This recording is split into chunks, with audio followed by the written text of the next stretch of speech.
ونصلی وسلم علی رسولہ الکریم اما بعد۔ آج صحاح ستہ میں سے ابن ماجہ کی ایک روایت پڑھنے اور سننے کی سعادت حاصل کرنے والے ہیں۔ حضرت عثمان ابن عفان رضی اللہ تعالی عنہ اس کے راوی ہیں۔ فرماتے ہیں کہ رسول اللہ صلی اللہ علیہ وآلہ وسلم نے ارشاد فرمایا، یشفع یوم القیامت ثلاثۃ، روز قیامت تین قسم کے لوگ شفاعت فرمائیں گے۔ سب سے پہلے الانبیاء، جن کو اللہ نے نبوت عطا فرمائی تھی، اللہ کے نبی تھے، وہ شفاعت فرمائیں گے۔ جب انبیاء علیہم الصلوات شفاعت فرما چکیں گے، ثم العلماء، پھر علماء دین، علماء شفاعت فرمائیں گے، اور تیسرے نمبر پر فرمایا ثم الشہداء، تیسرے نمبر پر جنہوں نے اللہ کے راستے میں اللہ کی رضا کے لیے اپنی جان کا نذرانہ پیش کر دیا، شہداء، وہ شفاعت فرمائیں گے۔ اس حدیث کے اندر صرف ان تین گروہوں کا ذکر ہے اور ان تین جماعتوں کا ذکر ہے کہ یہ شفاعت فرمائیں گے، تو اس کا مطلب یہ نہیں کہ شفاعت صرف انہی کے اندر منحصر ہے، ان کے سوا کوئی اور شفاعت نہیں کرے گا، بلکہ دوسری روایات سے، دوسری احادیث سے معلوم ہوتا ہے کہ صالحین بھی شفاعت کریں گے، نیک لوگ جو ہیں، اور بعض روایات سے معلوم ہوتا ہے کہ اعمال صالحہ، نیک اعمال بھی شفاعت کریں گے۔ قرآن مجید شفاعت کرے گا، قرآن کی سورتیں شفاعت کریں گی، تو شفاعت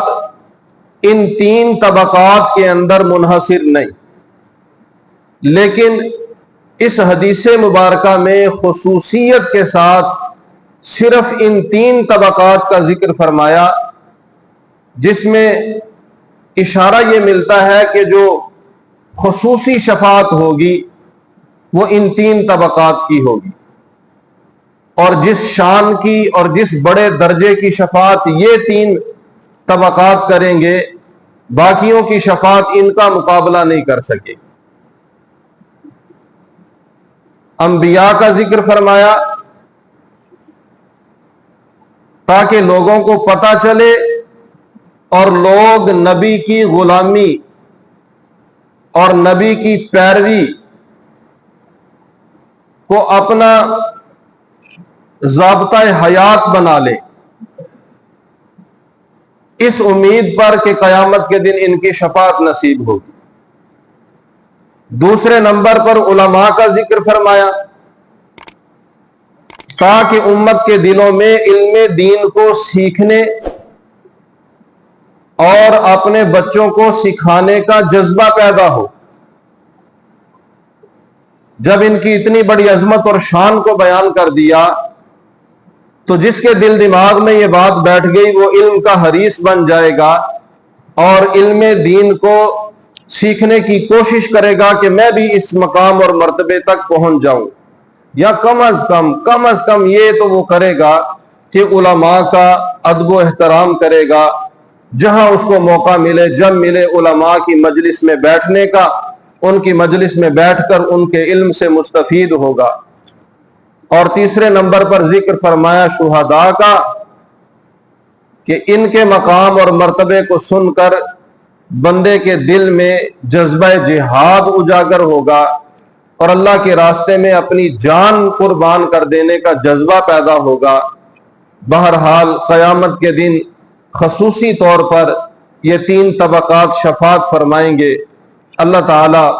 ہمیں بھی کسی کی شفاعت نصیب فرما کے